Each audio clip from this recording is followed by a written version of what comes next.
Holy floppin' spit, you guys! Hail, good citizens, fellow Americans, brethren, and sistren from sea to shining sea. I am Will DeWitt with Constitutional Warriors, and I bid you welcome to Week 2 of Re-Election Day. Listen, folks, I'm going to try to avoid going over the things I think you've already heard numerous times over this past week regarding the options that the Trump administration has to work on to unscrew this goat rodeo of an election. None of us were surprised, frankly. We knew the fix was in.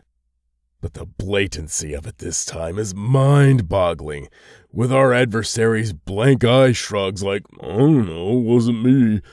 But please, friends, despite all of the negative connotations of what happens if Biden is able to pull off this giant cheat, let me remind you that things are not as bad as they appear. Despite what the talking heads on TV are saying, the race isn't over because a newsman declares it.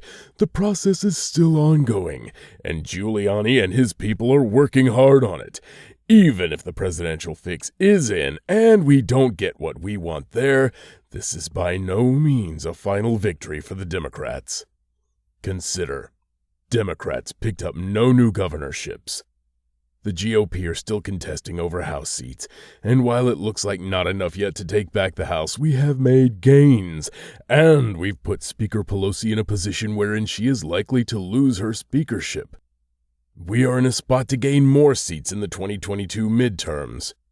And for now, while we're still waiting to hear what happens in Georgia, we still do have the Senate. And even if somehow the DNC is able to drag Biden across the finish line, let's face it, he's more their problem than ours.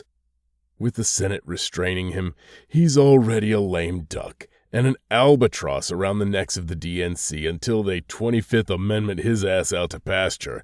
Then we can have fun watching President Kamala Chameleon crumble under the pressure of trying to run a nation without any discernible intelligence, charisma, or talent. Consider also that we see now, once again, that the media and the pollsters have lied to us. There was no blue wave. There was no double-digit lead for Biden. We see the fake news. We see the big tech censorship.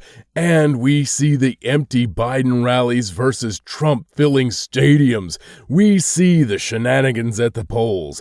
And we know they can no longer lie to us with a straight face and realistically expect us to grant them any credibility. Sure, I expect tough times ahead. I'm sure that if Biden is handed the victory, that things for us conservatives and constitutionalists and libertarians are going to get rocky. But we see that the emperor has no clothes, and I believe that if Trump's time is done, that there is a new time coming, and we will have to rise up and be our own heroes. I am grateful for all this president has done for us, despite his character flaws, despite his rough demeanor, despite his rather in-your-face personal style. But the truth is, we know that Donald Trump is no eternal God emperor, even if we joke about it to watch other people's eyes twitch. For all he has accomplished, he is but one mortal man. And, at some point, we will have to take up the task without him, whether he serves another 4 years or gets to go play golf for a while. To be honest, my biggest fear is that whenever Donald Trump leaves the White House, the GOP will return to being the same weak, irresolute, low-T weenies they were before Trump dragged them, kicking and screaming, into alignment with his vision and started handing them wins. Seriously, did anyone really like Mitch McConnell or Lindsey Graham before 2017? Do any of us have fond memories for Mitt Romney or Paul Ryan? Oh, for how many years did we wish that another Ronald Reagan would come along and save us?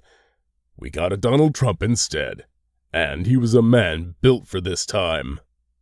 Let us not dishonor what has happened the past 4 years by wasting decades waiting for the next god of Washington to show up and be our hero.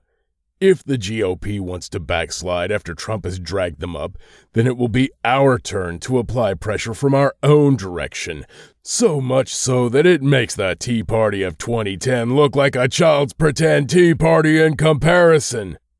While we're at it, let's invite Tucker and Hannity to move their desks to a better neighborhood. You feel me? And don't forget, folks, the ones who've spent the past 12 years calling us invisible Germans. Think about it.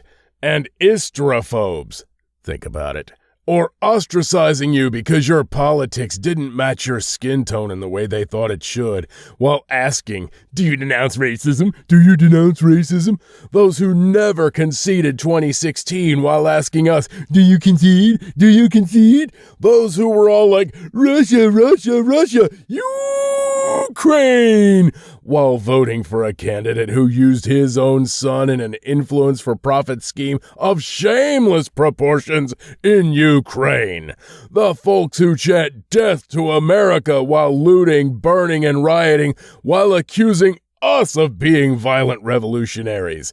These adversaries of ours have shown their true intentions, and it is up to us to do what we can to protect our families, our neighborhoods, and communities.